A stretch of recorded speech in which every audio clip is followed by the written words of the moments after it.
Welcome back, film fans. This is Let's Be Real with Brad. Today we're going to be doing our final Fast and Furious review all the way up to F9 that is coming out tomorrow, Friday, June 25th, and it is going to be 2017's The Fate of the Furious. The Fate of the Furious is directed by F. Gary Gray and is the last film to be written by Chris Morgan. So now that I have seen it for the third time, watching all these movies in a row, this movie is not as good as I remember, and it definitely is worse than those first two times I watched it, but I still had somewhat of an enjoyable time with it. So let's just start with the positives first, and we're gonna start with the visual effects. The visual effects have been a key staple to the Fast and Furious franchise, and the visual effects in this one are really damn good. I don't know if they're as good as number 7, but with this movie having a bigger budget and using a little bit more CGI, there is a lot more visual effects they're able to do with this movie,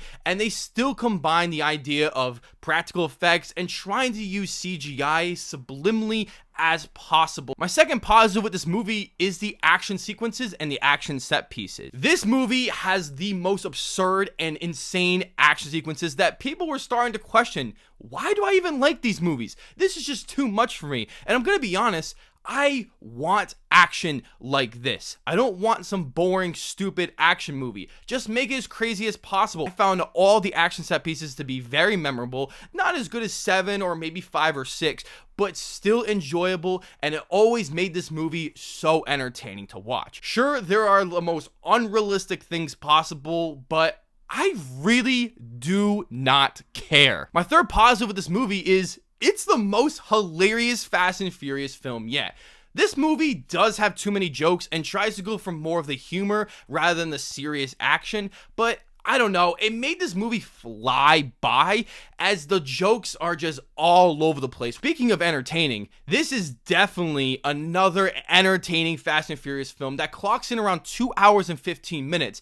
But this movie felt like it was an hour and 45 because this movie flies right through, as I was never bored for a single second, just like some of these other Fast and Furious films. Let's get right into the negatives because I have a whole lot with this one, and we're gonna start with the performances. I find the performances in this movie to be one of the weakest of the entire franchise. I do think The Rock as Luke Hobbs and Jason Statham as Deckard Shaw are the best in this movie, and that is exactly why they got a spin-off 2 years later called Hobbs and Shaw. But everybody else just feels like they weren't giving a good script or good direction. Now let's go right into my second negative, and that is going to be with the story. As much as I love these Fast and Furious movies, this one in particular feels very, and I mean very, unnecessary. I love the way that Furious 7 ended off because I thought it was truly perfect. And I don't mind that they're gonna go do an 8th film.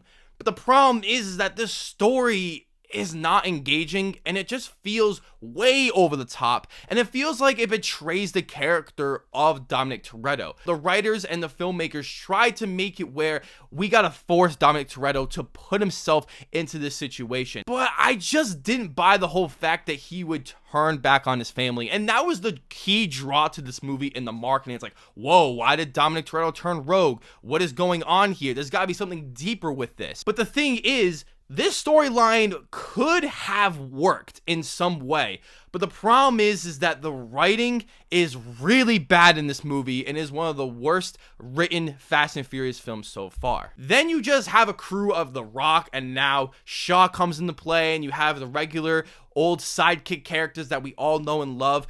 The movie feels hollow without them. I really do think the storyline could have worked a lot better if we had Brian O'Connor to go up against Dominic Toretto, because now the sides are switched. Going back to the writing, the dialogue is really bad in this movie. It is nowhere near as bad as Tokyo Drift or even Too Fast, Too Furious, but it is still bad nonetheless, as some of the dialogue is so cheesy, and I really don't mind cheese in my Furious movies, but this one just took it to another level, and I just was not having it with this movie. My last negative with this movie is the direction. F. Gary Gray is a solid filmmaker, but for this kind of movie, it feels like he was trying to bring back all the things that we love about the original Fast and Furious films while also trying to put a spin on it. I don't mind that at all. But I feel like the shot selections in this movie are really dull, not interesting, and take some of the style from James Wan